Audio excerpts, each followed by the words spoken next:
Kajian Fathul Bari Syarah Kitab Sahih Al-Bukhari, Kitab Riqaq tentang melembutkan hati. Melembutkan hati yang dengan memiliki kelembutan hati itu hidayah ilmu dan ya hidayah taufik sih yang paling penting ya gitu ya. Hidayah itu bisa mudah masuk ke dalam hati sehingga mudah untuk taat. Nah, Kitab Riqaq ini sudah sampai ke bab 51, yaitu tentang sifat surga dan neraka. Yang terakhir hadis ke-6 ya, yang menerangkan bahwa penghuni neraka, nah ini kan tentang ini sifat surga dan neraka gitu ya, bahwa penghuni neraka itu badannya akan memuai, badannya akan membesar. Di dalam hadisnya disebutkan ma baina man kibail kafiri masiratu salasati ayyamin lirraqibil musri. Ya, jarak antara dua pundak orang kafir ya dalam neraka, tentu ini yang dimaksudnya. Jarak antara dua pundak orang kafir itu sejauh 3 hari perjalanan untuk yang berkendara dengan sangat cepat. Itu yang kemarin ya, yang intinya di awal juga sudah ini tentang kehidupan dunia. Ya, tentang kehidupan dunia di awal Kitab Riqaq, maksudnya di awal Kitab Riqaq. Nah, tentang pembahasannya ya tentang dunia, isinya di sana tentang kehidupan dunia yang ternyata di dalam hadisnya itu ada yang menerangkan perbandingan. Ya, perbandingan itu antara dunia dan akhirat. Kalau ya tentang akhirat itu kan ada 3 sebetulnya, katakanlah bukan 3 sih, 2 sebenarnya,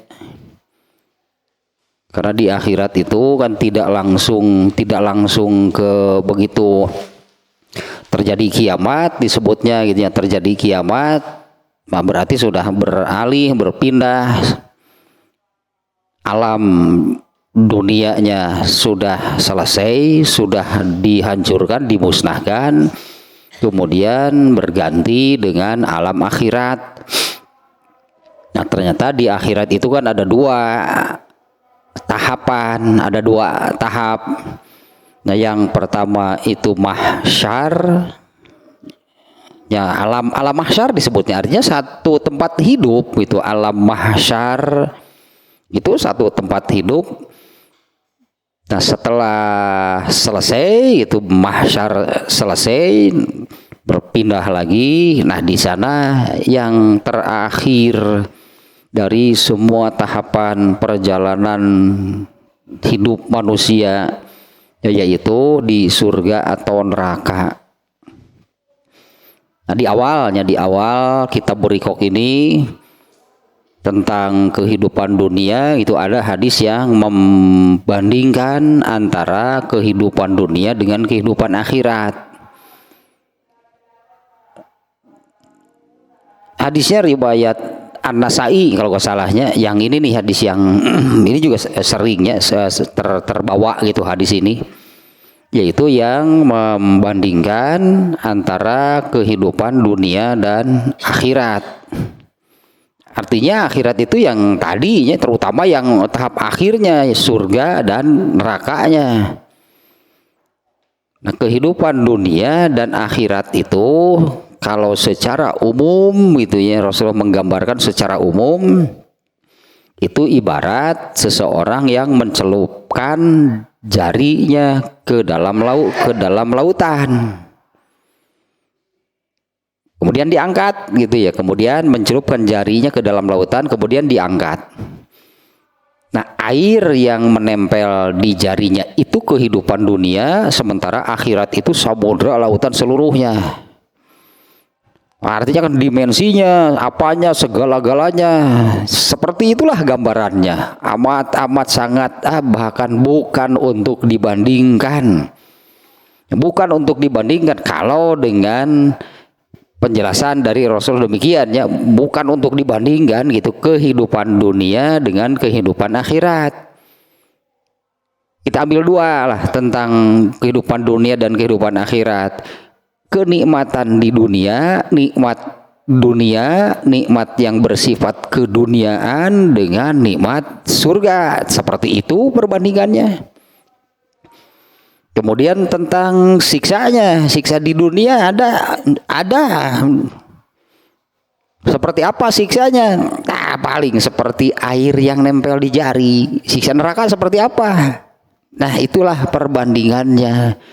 Bukan untuk dibandingkan gitu kan. Dengan kondisi demikian itu kan atuh ngabandingkeun naon-naonna gitu. Masa yang seperti anggaplah gitunya. Kalau ini ya itu tidak bisa dibandingkan, tapi ini untuk memberi gambaran demikian. Tentang nikmatnya di dunia, artinya nikmat ketika di dunia, nikmat yang bersifat keduniaan, itu kenikmatan dengan hal-hal yang bersifat keduniaan, yaitu kenikmatan. Bandingkan dengan kenikmatan di surga. Nah, seperti itu perbandingannya berarti. Seperti air yang nempel di jari dibandingkan dengan samudra lautan seluruhnya. Demikian juga dengan siksaannya. Seperti apa siksaan di dunia? Karena yang disiksa di dunia juga banyak. Karena Allah memberlakukan kenikmatan. Allah memberikan kenikmatan kepada manusia itu sejak di dunia. Ya, siksa di dunia ada dan sudah banyak buktinya. Sejarah menunjukkan yang dimana sejarah ini itu yang kemudian diungkap oleh Allah di dalam ayat-ayat Al-Quran. Bagaimana Allah menyiksa kaum-kaum terdahulu. Mereka diazab oleh Allah. Seperti apa siksaannya? Nah, itu etama siksaan seperti air yang nempel di jari. Siksaan di neraka seperti apa? Gak akan terbayang sebetulnya kan. Seperti apa kenikmatan di surga, seperti apa berat, keras lah itunya, berat, keras, kejam, sadisnya siksaan di neraka. Gak akan terbayang biar bagaimanapun. Dengan perbandingan seperti tadi, kehidupan dunia ini dibandingkan dengan kehidupan di akhirat, ibarat seseorang yang mencelupkan jarinya ke dalam lautan lalu diangkat. Nah, dunia itu ada perbandingannya, itulah dunia, yaitu air yang nempel di jarinya, sementara akhirat itulah samudra lautan seluruhnya. Nah, diantaranya yang kemarin ini yang menerangkan jarak antara dua pundak gitu ya, jarak antara dua pundak seseorang di dalam neraka itu. Nah, kalau digambarkan sekarang, kalau dijelaskan sekarang ya, jarak dua pundak seseorang di dalam neraka itu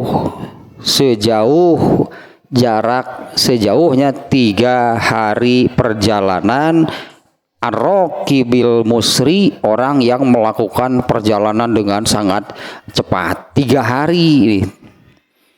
Ya pokoknya 3 hari gitu melaju gitu dengan secepat-cepatnya, katakanlahnya orang yang melakukan perjalanan dengan cepat 3 hari konstan berlari, artinya bukan berlari, laju dengan secepat-cepatnya selama 3 hari 3 malam. Nah, itulah lebarnya pundak gitunya orang yang disiksa di dalam neraka. Agak kebayang kan segede apa, berarti sebesar apa.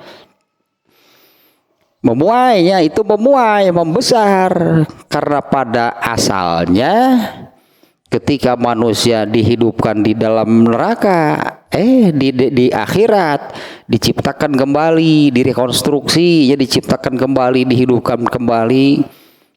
Awal mula kemunculan manusia di akhirat itu kan hanya sebesar ukuran Nabi Adam, yaitu 60 hasta. 60 hasta masih kita bisa ukur dengan sekian meter. Tapi setelah masuk neraka, wah, memuainya entah berapa persen, entah berapa kali.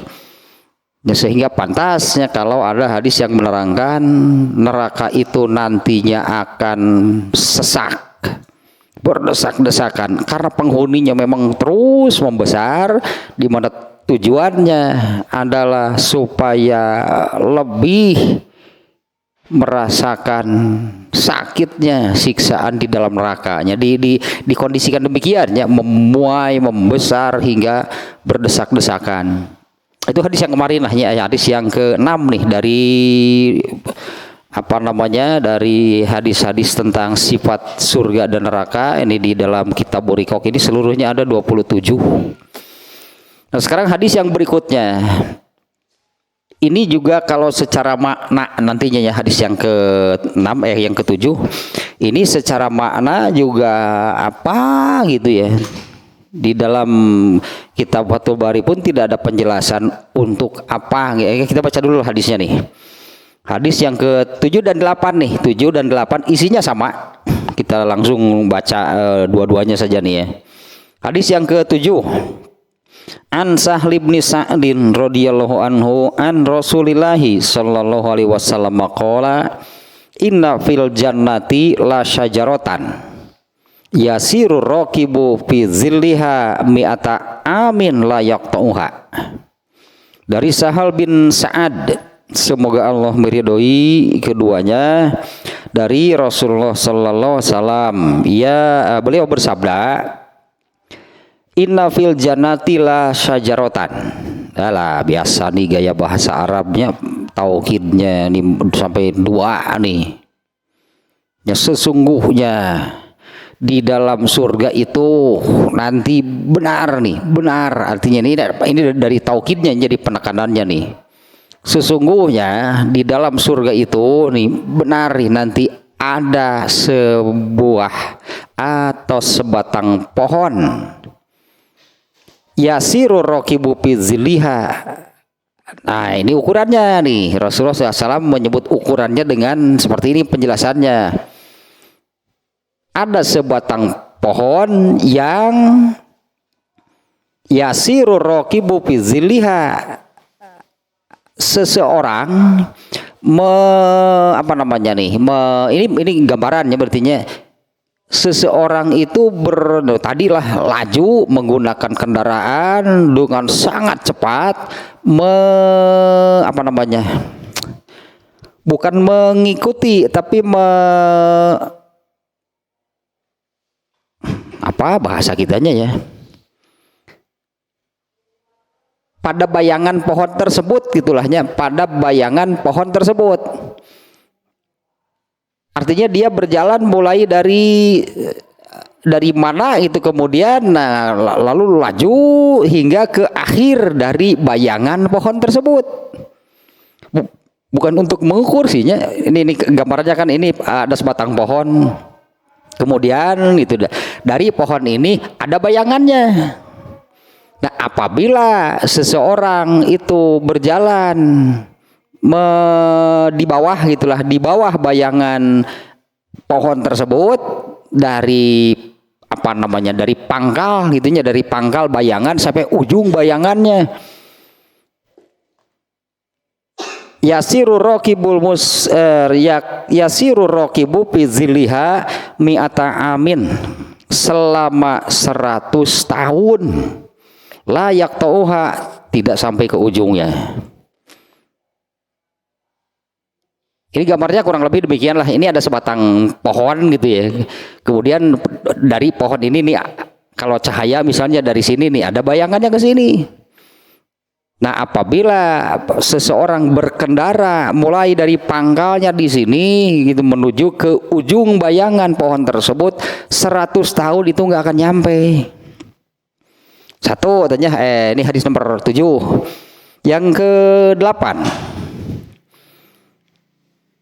An Abi Sa'idin Al-Khudri radhiyallahu anhu anin Nabi sallallahu alaihi wasallam qala inna fil jannati la syajaratan. Ini sama nih awalnya seperti hadis yang sebelumnya tadi. Sesungguhnya di dalam surga itu ini benar nanti akan ada sebatang pohon yasiru raqibul jawada awil mudammaro sari'a. Ada sebatang pohon yang seseorang mengendarai, dulu kan yang ada saat itu gitu ya, kendaraan yang paling cepat saat itu kuda. Nah, Rasulullah menyebutkannya seseorang mengendarai al-jawad itu seekor kuda yang sangat cepat. Dan mengendarainya pun itu mengendarainya dengan asarianya yang mengendari seekor kuda gitu, dan berlari lah kuda itu dengan sangat cepat mi'ata amin selama 100 tahun wa ma yaqta'uha tidak akan sampai ke ujungnya. Ini saya lihat di ini ya di kitab Fathul Bari ini, itu Ibnu Hajar Al-Asqalani menerangkan hadis ini ternyata tidak yang saya yang saya lihat gitu ya. Apa gitunya ini kalau dikatakan fungsi gunanya pohon itu ada di surga untuk apa sih? Ya gunanya gitu, pohon yang sebesar ini gitu ada di surga itu untuk apa? Ini saya tidak menemukan nih. Ini Ibnu Hajar Al-Asqalani ini menerangkan bahwa hal tersebut itu yu'abbaru bizilli anil izzi warifahiyati wal harosah. Ini gambaran untuk kemewahan, justru maknanya itu makna ada pohon yang sebesar itulah gitu kan tadinya, intinya di dalam surga itu ada pohon yang sedemikian besarnya, sebesar itu. Kalau ini makanya saya awali tadinya, kalau pohon yang ada di dunia sekarang gitu yang paling besar seperti apa, sebesar apa sih pohon yang ada sekarang di dunia? Nggak bisa, tetap nggak akan bisa dibandingkan kalau ini melakukan perjalanan dengan sangat cepat selama 100 tahun pun itu tidak, kalau berjalannya di bawah bayangan, katakan tadinya disebutnya kalau berjalannya di bawah bayangan pohon tersebut, dia berjalan dengan sangat cepat selama 100 tahun itu nggak akan keluarnya dari bayangan pohon tersebut, itulah ininya. Nah, ini untuk apa ada pohon sebesar itu di dalam surga? Nah, ternyata ini maknanya gitu ya, ini gambaran bahwa bayangan dari pohon tersebut itu analogi atau yang dimaksud sesungguhnya dengan bayangan tersebut di situ adalah al-izzu kemuliaan, kemudian rifahiyah kemewahan, kesenangan, kemudian kalau al-harosah itu adalah perlindungan dari Allah. Artinya nggak akan habis, meskipun 100 tahun nggak akan habis. Hanya dengan waktu 100 tahun, bukan arti jadi ini bayangan ini gambaran dari kemewahan, dari kesenangan, kebahagiaan, perlindungan, kemuliaan. Nah, kalau digunakan secara kalau dalam bahasa kitanya kalau sekarang mah dihambur-hamburkan, anggaplah digunakan secara cepat, dihambur-hamburkan selama 100 tahun, wah nggak akan habis sebetulnya. Ya makanya saya ini gambarkan ke yang ke awal tadi ya seperti inilah. Kalau di dunia katakanlah uang sebanyak apapun, seseorang memiliki uang sebanyak apapun, kekayaan sebanyak apapun, coba dihambur-hamburkan dengan betul-betul gitu, menghambur-hamburkannya secara brutal gitu, secara sadis hambur-hamburkan. Uang miliaran bisa habis dalam waktu yang sangat cepat. Bahkan ada ini nih, hanya di sana sih memang demikian ya, entah memang ya itulah kehidupan mereka, itu kehidupan Yahudi. Saya lihat ada satu tayangan itunya seseorang yang mungkin mereka karena ya Yahudi itu demikian sih, karena Yahudi itu seperti di surat Al-Maidah ayat 42 ya. Mereka itu kegemarannya kan kebohongan dan makanan haram. Ya, jadi kalau judi, wah, nyapan ngarah haram heula, mereka tahu sebetulnya itu haram, tapi mereka kan hobi. Jadi memasyarakat gitulah. Judi itu memasyarakat. Kalau seseorang disebutnya apa namanya ya? Bukan membeli atau pasang lotre. Nah, orang Amerika itu biasa, mereka pasang lotre, lupakan saja gitulah. Pasang lotre, lupakan. Ternyata seseorang gitu keluar sebagai pemenangnya dengan jumlah yang kalau dirupiahkan itu ya itu sampai sekian triliun. Ternyata dalam waktu yang tidak lama dia kembali menjadi miskin. Itu bersebut duit menang manggih teh tuh, wah dia hambur-hamburkan duit menang manggih lah, anggap gitu menang manggih teh dia aja sudah lupa gitu, dia sudah lupa gitu bahwa dia pasang lotre, kemudian udahlah dianggap tidak lagi dipikirkan gitu. Nah kemudian ternyata ini contohnya benar kejadian. Padahal itu jumlahnya yang sangat-sangat besar, dalam waktu yang sekejap saja ternyata habis. Kabeh eta unggal poe pada teman eta diajak minum. Atau babaturanna ajak minum, beli unggal peuting minum ke pas geus miskin tah kakara. Jual botolna beunghar deui. Kejualan botol. Itu kejadiannya, saya lihat sebuah tayangan demikian, orangnya sendiri sudah lupa gitu bahwa dia udah dah kalah lah, artinya dia sudah berpikir ya sudah kalah, gak ada harapan ya. Ternyata kemudian diumumkan dia sebagai pemenang dan benar uangnya diterima. Nah itu dihambur-hamburkan secara masif lah gitunya, nggak lama ternyata. Nah kalau di dalam surga ini gambarannya seperti ini, makanya serba ini gambaran untuk apa sih makna bahwa di dalam surga nanti ada sebatang pohon yang sedemikian besarnya. Ini manfaat pohonnya apa? Itulah itu. Nah, ternyatanya itu gambaran itu dari, karena inilah hadisnya gitunya, inilah hadis itu. Karena yang disebutkan oleh Rasulullah SAW itu kemudian bayangannya apabila seseorang mengendarai kendaraan yang sangat cepat itu di bawah bayangan pohon tersebut selama 100 tahun itu nggak akan nyampe ke ujung bayangannya. Artinya dalam waktu sekian lahnya, kalau kita di sini 100 tahun, coba 100 tahun menghambur-hamburkan harta tiap hari nu bieu tah ajakan kabeh babaturan ngarinum. Beak isukna kacak deui babaturan, beuling hinum deui teh beak tah saminggu ge. Nah di sana kalau hanya dalam waktu 100 tahun menghambur-hamburkan kekayaan di dalam surga gak akan habis.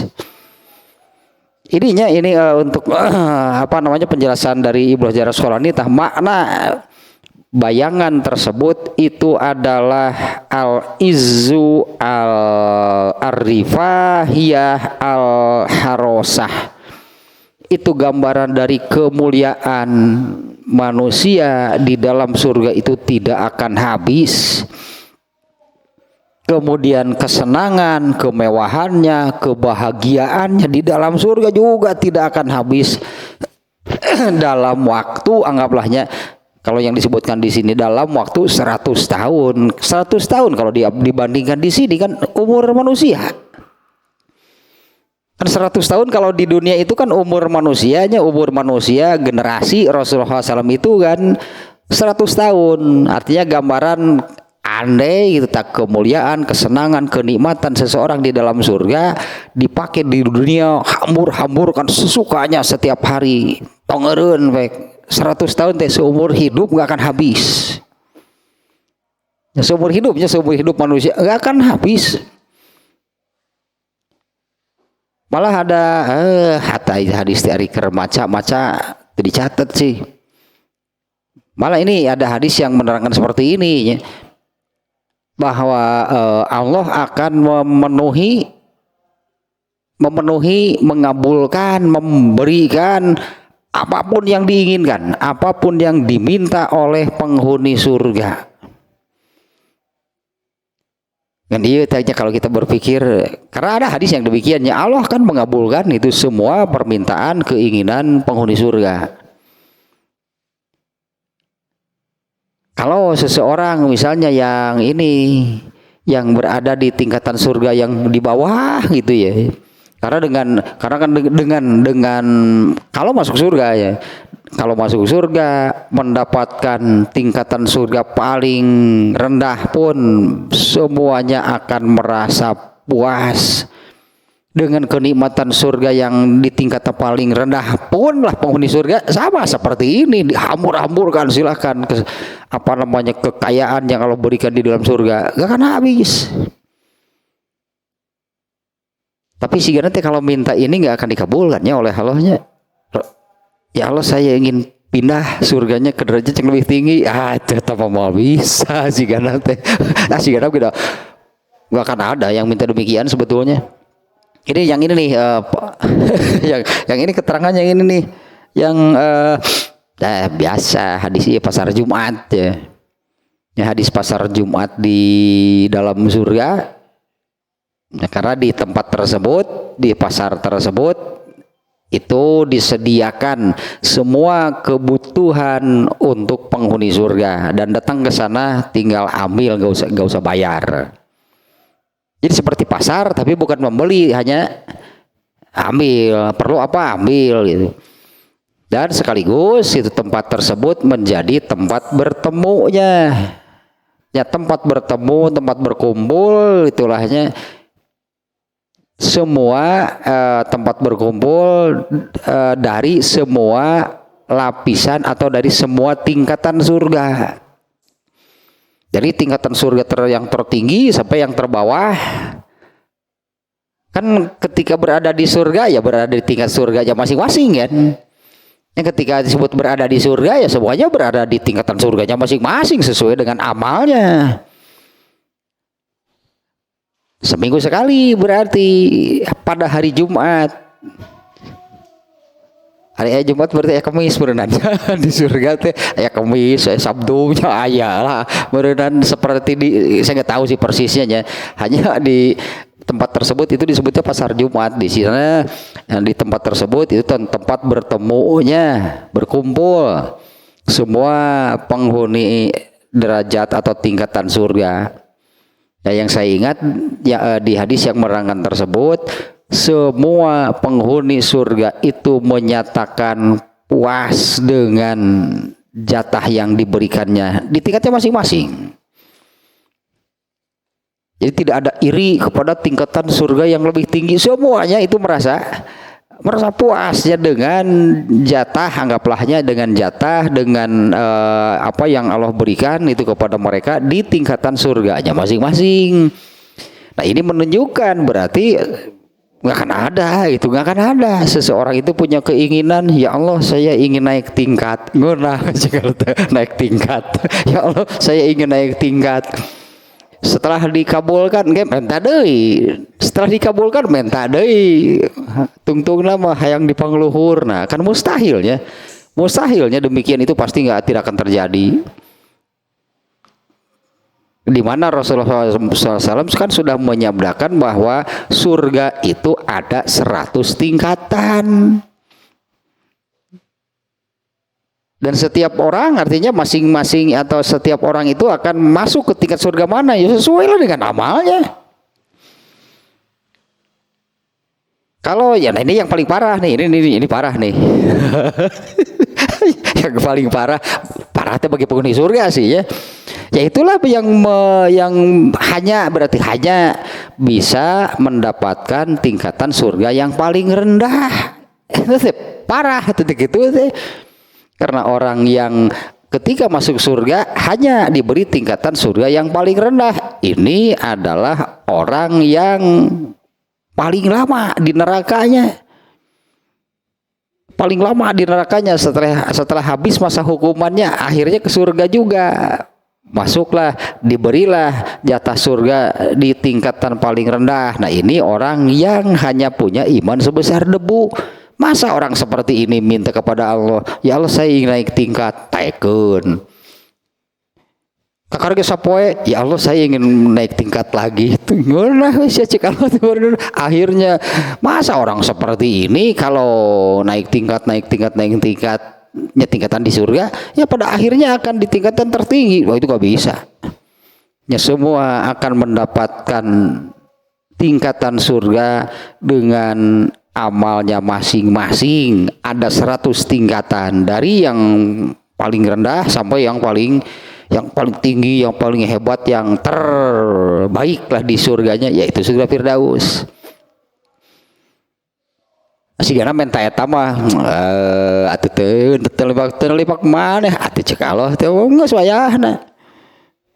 Dua bidadarina cicing di panghandapna tingkatan surga paling rendah. Ya itulah jatah untuk orang yang masuk surga dengan tingkatan paling rendah. Nah begitulah dua hadis barusan ya, yang dua hadis barusan itu dengan makna yang saya baca-baca juga di sini tidak banyak penjelasan tentang apa namanya gitunya, apa maksudnya gitu, fungsinya, gunanya apa sih ada pohon sebesar itu di sana? Yang ternyata di sini maksudnya ini kalau seseorang melakukan perjalanan dengan perjalanan yang sangat cepat, itu di bawah bayangan pohon tersebut selama 100 tahun gak akan sampai ke ujungnya. Nah, ternyata ini gambaran bahwa bayangan yang dimaksud itu adalah al-izzu al-rifahiyah al-harosah. Itu adalah kemuliaan, kemewahan, kesenangan, kenikmatan, kebahagiaan dan perlindungan itu dari Allah. Andailah dengan makna demikian, kalaupun digunakan dihambur-hamburkan, bahkan lah menghambur-hamburkan itunya apa yang Allah diberikan di dalam surga 100 tahun gak akan habis. Ya tetap seperti tadi, makanya yang di awalnya saya bawa tadi ke sana bahwa perbandingan kehidupan dunia dengan akhirat itu ibarat seseorang mencelupkan jari ke dalam lautan lalu mengangkatnya. Nah kehidupan dunia itu ibarat air yang nempel di jarinya, dan akhirat itu samudra lautan seluruhnya. Itu kan perbandingannya, perbandingan kehidupan dunia dan akhirat. Ini saya ulangi lagi yang barusan. Kan di sini menggambarkan secara umum kehidupan dunia dengan kehidupan akhirat. Nah kita lihat nah di akhirat itu kan ada kenikmatannya itu surga, kemudian siksa dari Allah adalah neraka. Nah di dunia juga hal itu ada kenikmatan dari Allah ketika di dunia, ada siksa dari Allah ketika di dunia. Bandingkan dengan kalau kenikmatan di dunia dengan surga. Kalau siksa Allah ketika di dunia bandingkan dengan nerakanya sih kan perbandingannya. Artinya kenikmatan yang didapatkan seseorang ketika di dunia itu ibarat sebanyak itulah sebanyak air yang nempel di jari. Coba lihat kenikmatan surga seperti apa, samudra, lautan seluruhnya. Siksa juga sama demikian, berarti siksa Allah ketika di dunia, lah atuh eta mah air yang nempel di jari, siksaan sakitu mah. Bandingkan dengan siksaan di neraka. Artinya siksaan di neraka itu jadi seperti demikian perbandingannya, itu seperti samudra lautan seluruhnya. Jadi pantasnya kalau ya banyaknya bukan banyak lah maksudnya hanya ayat kemudian hadis-hadis yang mewanti-wanti yang intinya yang di surat Fatir itu ayat berapa, ayat 3 ayat 5 kalau nggak salah, itu yang fala taghurrannakumul hayatud dunya, janganlah kamu tertipu oleh kehidupan dunia.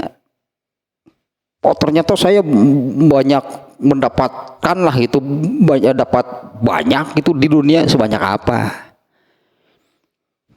Kan sebanyak apapun lah hitnya seseorang mendapatkan segala hal ketika di dunia, itu air yang nempel di jari, apa artinya gitu dibandingkan dengan seluruh dengan kenikmatan itu yang ada di dalam surga yang perbandingannya demikian. Maka Allah menyebutnya kan tertipu kalau orang itu malah mencari, malah mengejar, merasa puas dengan segala kenikmatan yang dia dapatkan di dunia. Karunya teuing sakitu pira ge tah eta cai nu baseuh sakitu kan di dunia mah. Nah, kemudian siksaannya juga sama. Allah menyiksa manusia di dunia, apalagi kalau kaum-kaum terdahulu hanya dengan suara halilintar mati. Kaum Nabi Nuh dengan banjir besar mati. Ya tuh eta macan gina naon gitu mah. Itu siksaan hanya tetap perbandingan eta tanya ini maknanya luas berarti kan ya hadis yang membandingkan kehidupan dunia dengan kehidupan di akhirat. Jadi pantas itu kalau ayat yang tadi lahnya yang fala taghurrannakumul hayatud dunya, jangan tertipu oleh kehidupan dunia. Dan sebutlah akhirnya betapa bodohnya kalau manusia itu justru mencari kenikmatan dunia dan merasa nikmat itunya apabila mendapatkan kenikmatan dunia. Sementara kesempatan ya kita sebutlahnya, sementara kesempatan untuk mendapatkan kenikmatan sebanyak samudra lautan itu diabaikan. Jadi diambil, artinya ini ada nih kesempatan untuk meraih itu kenikmatan sebanyak samudra lautan seluruhnya gitu yang ada di dunia ini, malah diabaikan. Malah ini itu yang terus dicari, dikejar dan didapatkan, dan benar di merasa nikmat, merasa puas. Yang bodoh mencek Allah puas kuno saku-saki itu pasti tertipu nu gitu mah, dadunya manipu. Kalau dunia tidak menipu, Allah nggak akan mewanti-wanti fala taghurrannakumul hayatud dunya, jangan sekali-kali kamu tertipu oleh kehidupan. Berarti nipu gitu tah, dunia mah sama menipunya dengan setan. Wala yaghurrannakum bilahil ghurur, dan jangan sekali-kali tertipu oleh pakar oleh pakar penipu setan. Nah, kita tambah lagi lah hadisnya nih. Ya, hadis barusan yang dua hadisnya, hadis yang ke-7 dan ke-8 sih yang saya kasih angka gitu ya. Hadis ke-7 dan ke-8 itu isinya sama, yaitu yang redaksinya demikian tadi, Sesungguhnya di dalam surga itu ada sebatang pohon yang apabila seseorang berjalan dengan kendaraan yang sangat cepat itu 100 tahun itu berjalan di bawah naungan bayangannya, di bawah bayangan pohon tersebut itu selama 100 tahun itu nggak akan keluar dari bayangan pohon tersebut.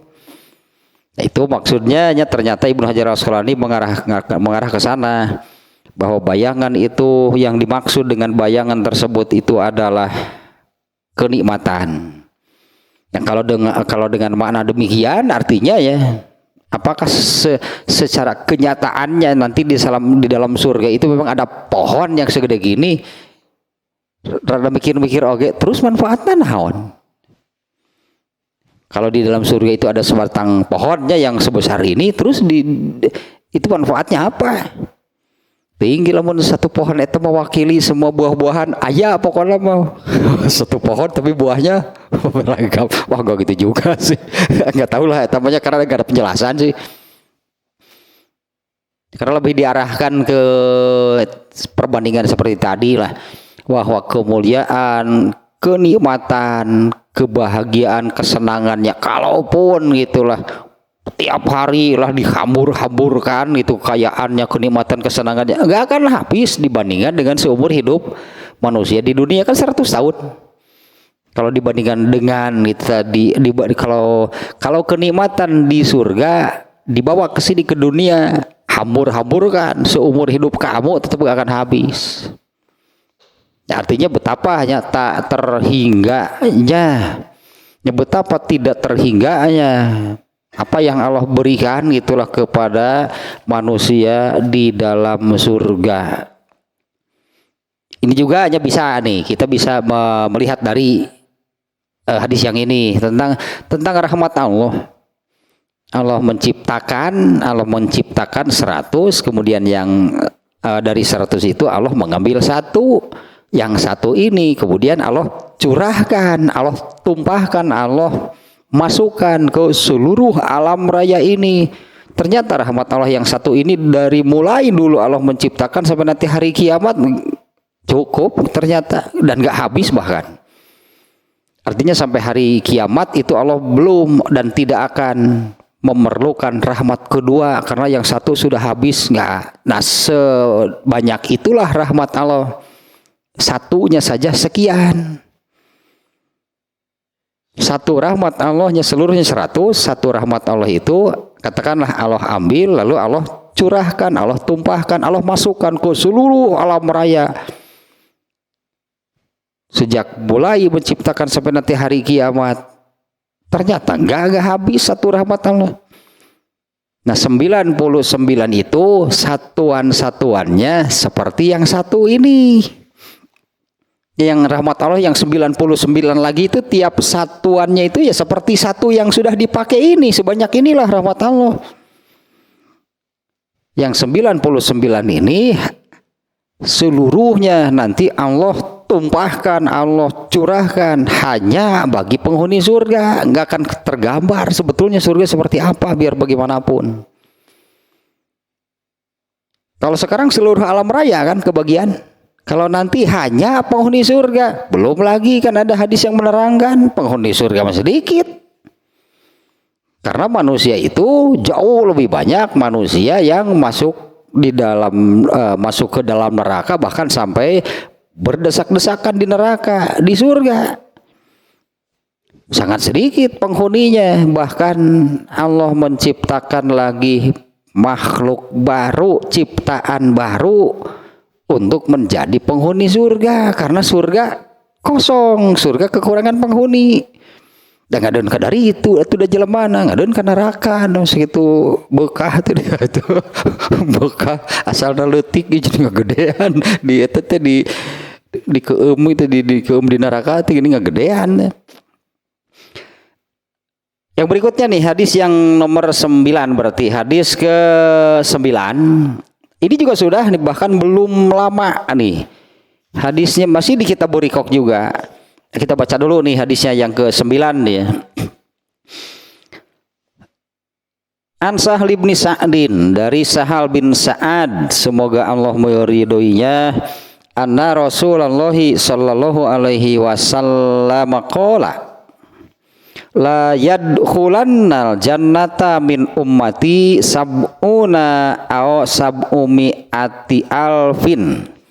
La yadri Abu Hazimin ayyuhuma qala mutamasikuna akhizun ba'duhum ba'dho la yadkhulu awwaluhum hatta yadkhula akhiruhum wujuhuhum ala suratil qamari lailatal badri. Dari Sahal bin Sa'ad, ya semoga Allah meridhoi keduanya, ia berkata, alah ini pakai taukid lagi nih, pasti itu nininya, la yadkhulanna, dua taukid lagi, lam yang di awal itunya itu taukid, kemudian nun yang bersyadah di akhir juga itu taukid. Jadi ini benar-benar nih penekanannya nih di sini, penekanannya berat lah, keras itunya, Rasulullah menekankan tentang hal ini. Ya maksudnya kan supaya, itu kan maksudnya supaya, ya beda kan kalau bicara dengan nada yang flat dengan datar. Ini secara bahasa saja nih ya. Kalau bicara dengan nada yang datar, itu akibat atau apalah pada si pendengar nih. Ada orang yang bicara gitu dengan nada yang biasa ya, menyampaikan sebuah berita dengan datar gitu. Nah, akibatnya pada si pendengar itu jangan disalahkan kalau yang mendengar itu terdengar sih tapi nggak ada perhatian. Ya kalau gitu sebutnya nggak ada perhatian karena memang nada bicaranya juga datar gitu, istilahnya masuk telinga kanan kemudian keluar telinga kiri. Tapi kalau dengan nada bicara yang menekan, nah kalau kalau kemudian tidak tergugah, tidak memperhatikan, itu salah berarti. Itunya makna di sini Rasulullah bicara menekan itu artinya sakit Gusti peparakat mencik orang mah ini yang menerangkan sudah sampai gitunya berapi-api gitu, sampai uratnya ambak sampai matanya melotot. Nu ngadengikeun melohok maneh nu itu tinggalin nu nyarita nu ngomongna mah dipikun nu ngadengikeun melohok terus naon bete aing lieur cing nabi teh kumaha ieu teh diajak ngomong teh layan khulanna pasti yakin sungguh benar gitu taitnya maknanya ini menekan nih, ini harus jadi perhatian berarti tuh lotang melohok wae atuh cing nabi itu.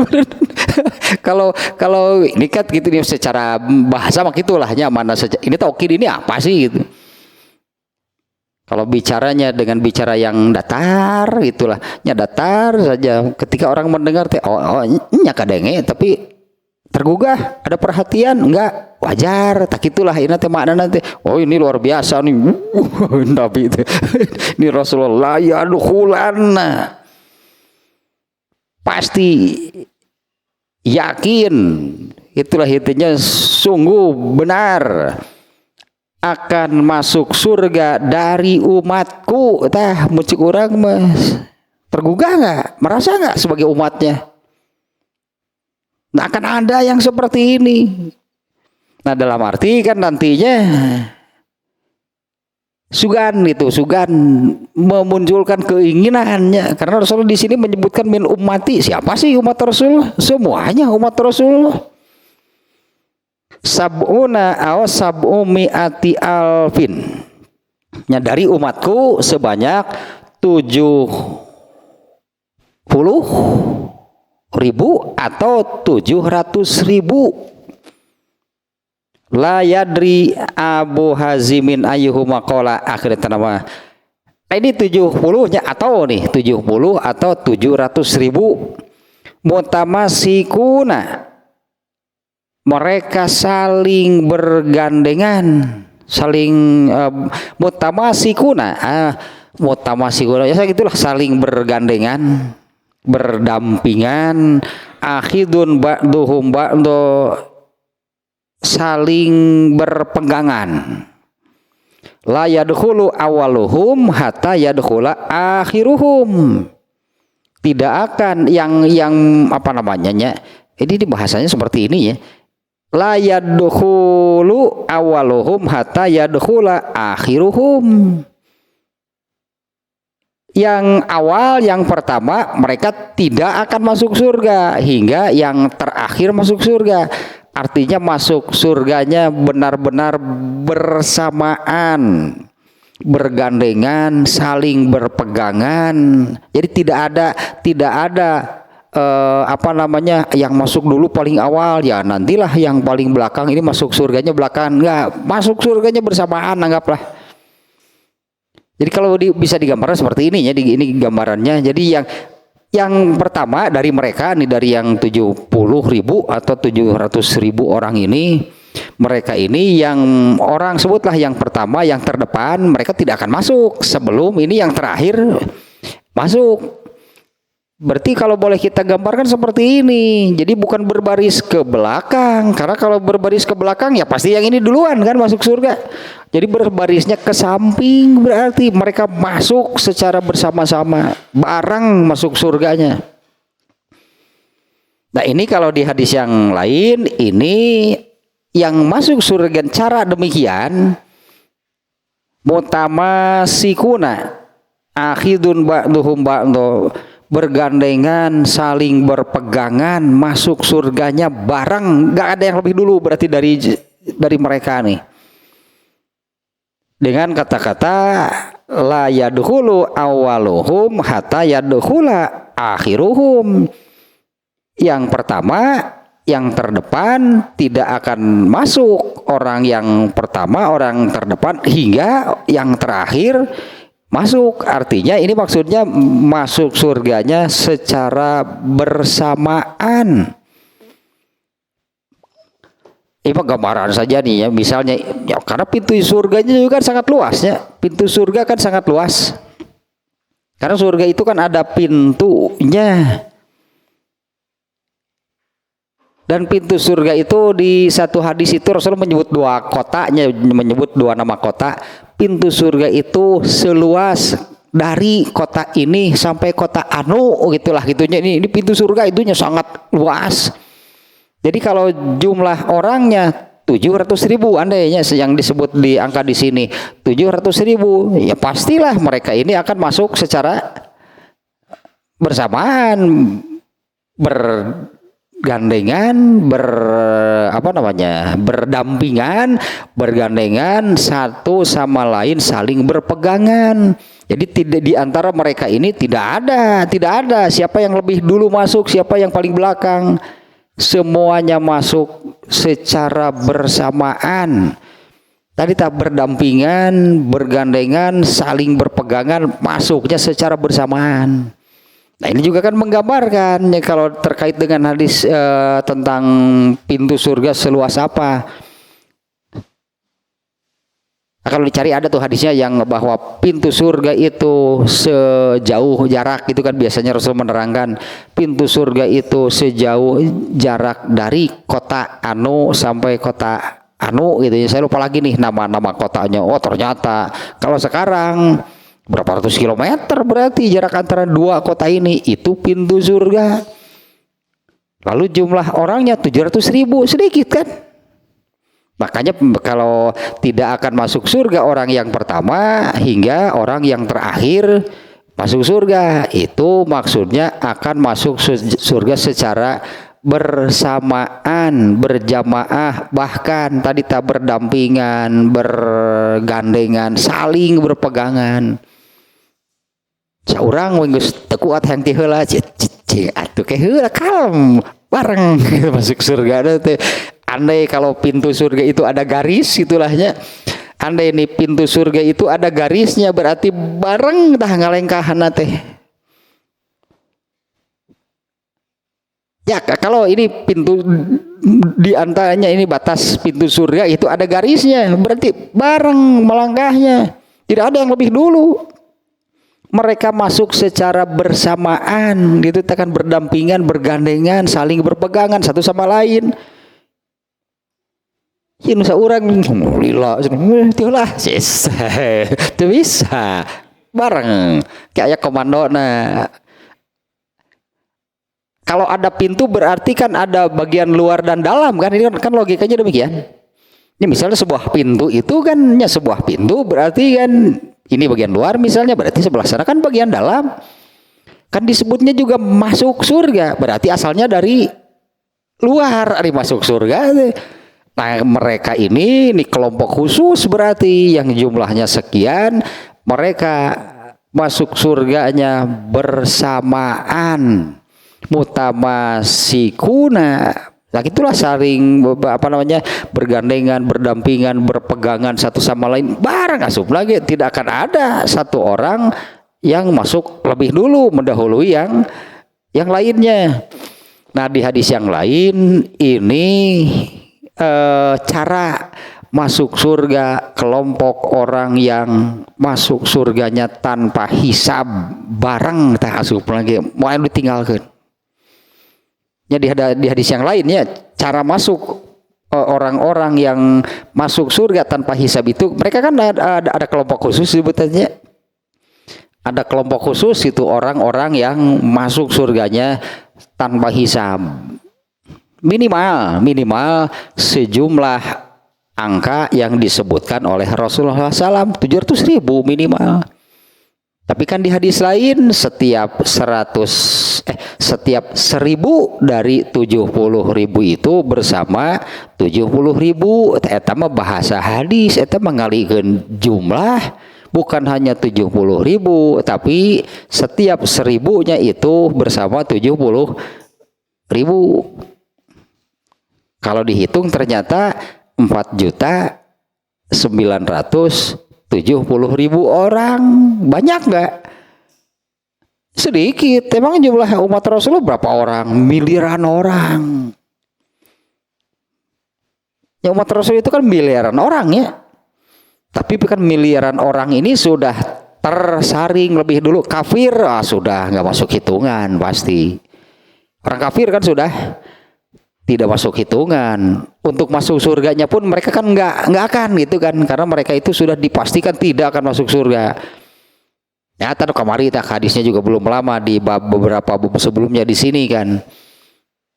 Nanti ketika di mahsyar itu kan Allah memerintahkan kepada Nabi Adam, nih bapaknya seluruh manusia. Allah memerintah kepada Nabi Adam, pisahkan euy.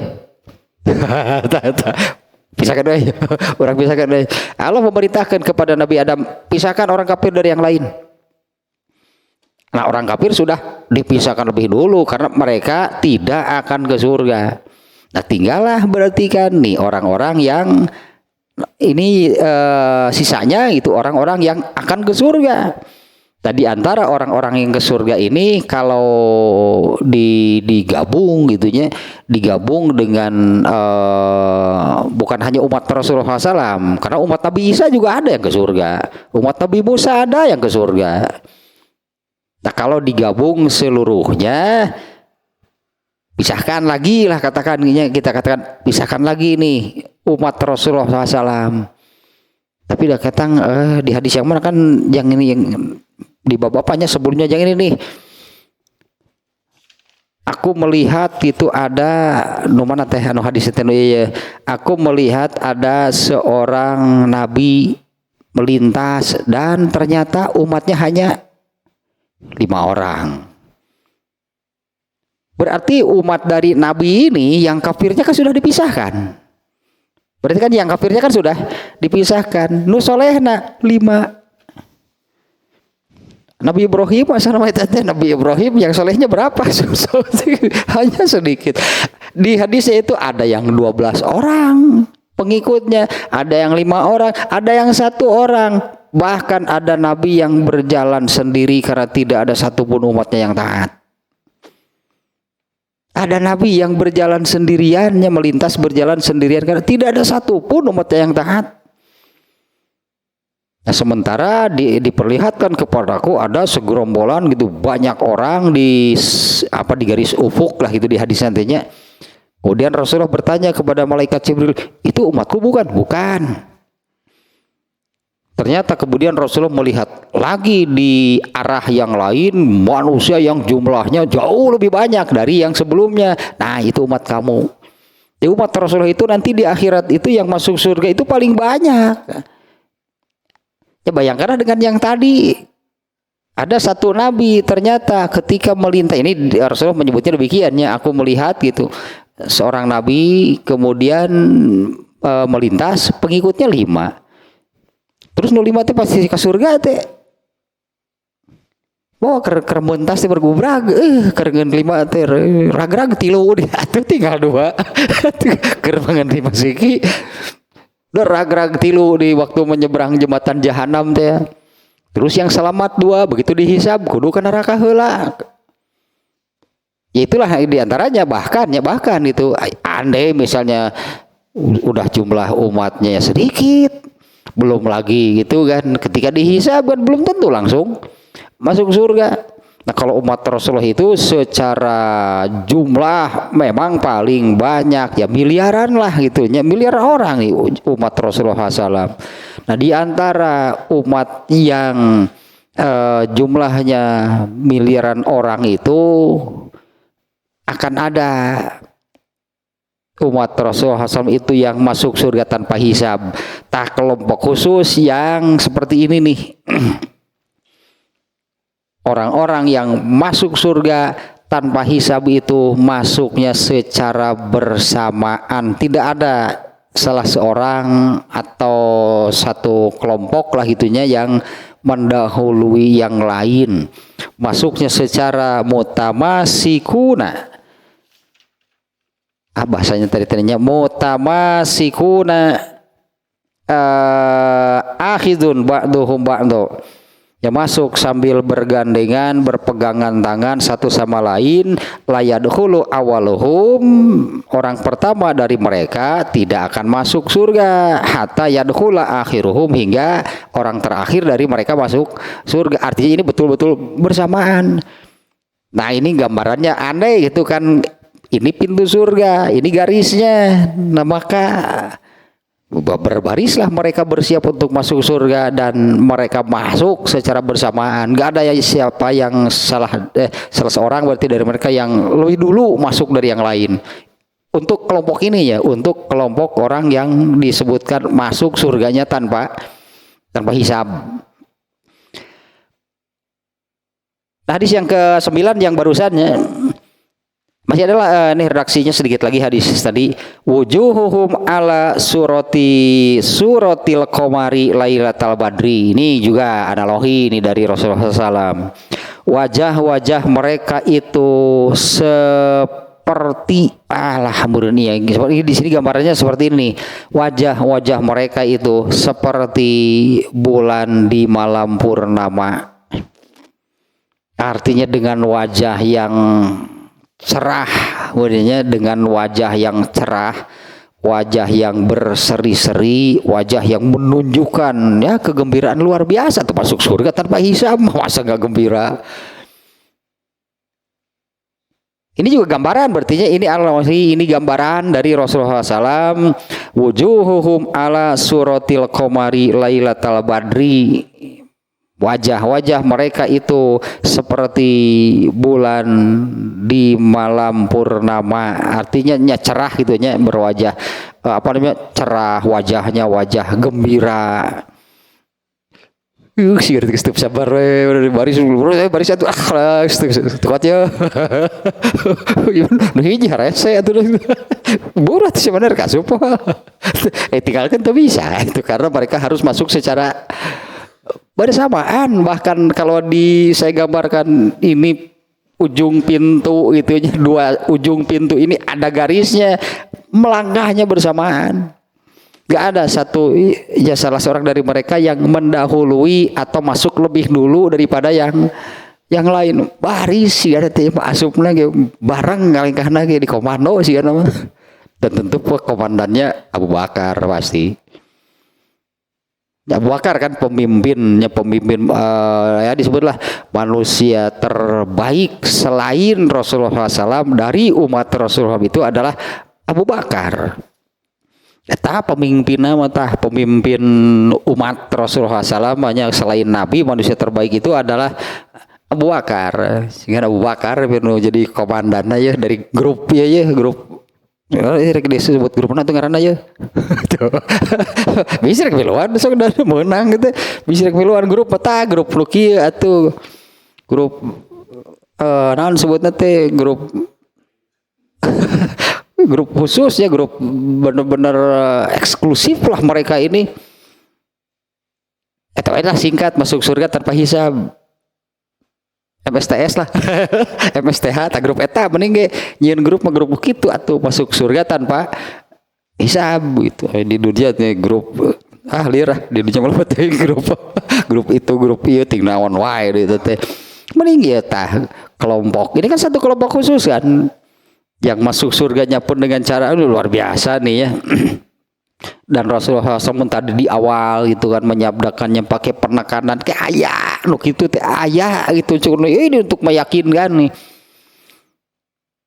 Dan nah ini nih ya tentang mereka, meskipun tadi ya ada hadis yang menyebut angka, di sini pun kan disebut angkanya ada jumlah sekian. Pada hadis riwayat At-Tirmizi kan tentang orang yang jumlah orang yang masuk surga tanpa hisab itu seperti yang tadi 70.000 orang. Dari 70.000 orang ini setiap 1.000-nya bersama 70.000 ditambah taya 70.000 setiap dari yang 70.000 ini setiap 1.000-nya bersama 70.000 orang, kan jumlahnya sudah ya dikalikan lah gitu 70.000. Saya matematikana itu lah Nabi saya matematikana 70.000 gitu kan. Dari 70.000 ini setiap 1.000 bukan per orang, bukan setiap orang dari yang 70.000. Dari yang 70.000 ini setiap 1.000 gitu dari 70.000 itu bersama 70.000. Sok gerang ngalikeun kumaha tah. Makin rumus persamaan ya biasalah di aljabar kan diajar rumus persamaan atuh. A plus B kuadrat sama dengan liur. Boleh matematika itu betul opat. Nah ditambah tayena yang menunjukkan sebetulnya tanpa batas, ditambah 3 cidukan tangan Allah. Tangan Allah sebesar apa? Artinya sebetulnya tanpa batas, siapapun kalau memenuhi biasa syarat dan ketentuan, kalau memenuhi syarat dan ketentuan kriteria yang ditetapkan oleh Allah, bisa siapapun masuk ke dalam grup MSTH, grup masuk surga tanpa hisab, boleh silahkan. Karena sebetulnya kan hadis itu tidak membatasi jumlah, enggak sebetulnya. Jadi pantas kalau tentang orang yang masuk surga tanpa hisab, Rasulullah menyebut kriterianya, artinya penuhilah kriterianya, siapapun boleh. Grup eta lah pokoknya MSTH masuk surga tanpa hisab. Tah seperti ini menerangkan cara masuknya seperti ini. Barang nggak ada yang seorang pun gitunya yang mendahului yang lain, masuknya secara bersamaan, berdampingan, bergandengan, saling berpegangan, dan wajah-wajah mereka itu. Nah ini gambaran dari Rasulullah secerah bulan purnama. Ya, bisa kita bayangkan kegembiraan mereka seperti apa. Kita bisa bayangkannya kegembiraan orang yang masuk surga tanpa hisab. Ya Rasulullah hanya bisa menggambarkan seperti ini. Wajah mereka itu secerah bulan purnama. Salah wajahnya sakitlah gambaran Nabi mah. Artinya kan doanya cerah, berartinya dengan wajah cerah, berseri-seri, penuh kegembiraan, penuh kenikmatan. Sigara tiga saya buru-buru di tukang ya saya di tukang ya buru-buru atas teh udah apa gitu curang mulwar ditinggalkan ulah di tebenang gitu tebenang harus bergandengan bersamaan berbarengan. Tasalah talahnya 3 berarti 3 hadis tah Sebetulnya tadi hadis yang tentang ada sebatang pohonnya yang saya baca di sini tidak menerangkan gitu apa gunanya gitunya apa. Nah, ternyata malah lebih ke mana kiasan. Itu lebih ke mana kiasan bahwa segala kenikmatan yang ada di surga itu andai gitulahnya dihabiskan dihamburkan secara masif 100 tahun juga nggak akan habis. Padahal 100 tahun itu kan umur umat Rasulullah itu 100 tahun. Artinya kalau dipakai di sini dihambur-hamburkan seumur hidup manusia, wah sisanya masih sangat banyak. Nah, tetapnya menggambarkan tadi kemuliaan, kenikmatan, kemewahan, kegembiraan di surga itu kalau dipakai di dunia seumur hidup pun gak akan habis. Dan yang kemudian hadis yang ke-9-nya barusan ini sudah sebetulnya ini kalau di hadis lain ini tentang kelompok orang yang masuk surga tanpa hisab. Seperti ini cara masuknya. Ya, tidak ada yang lebih dulu tapi masuk secara bersamaan.